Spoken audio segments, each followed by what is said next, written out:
I actually didn't know that kings could actually get divorced. Zulu King Mrs. Zulu KwaZulu divorces wife, offers 20,000 rands monthly maintenance for a year. The king has 3 wives and ascended to the throne in 2021 amid a tussle with his brother Prince Simakade Zulu. This is the first time in the Zulu's nation's 209-year history that a king has divorced his wife. Yes, I knew this was weird. Okay, I'm not saying that a woman is not allowed to divorce their man, even if they're a king.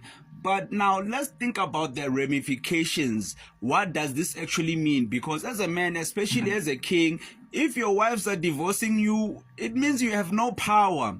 You have no strength. How will people actually take you seriously if your wives can just leave you? So I think there should be some form of rules that when you actually get married to a king, there must be something that's bounding you to the marriage. I'm not saying that if the king is abusive, you need to stay, but there has to be something that needs to be done so that the king and the wife of the king stay together.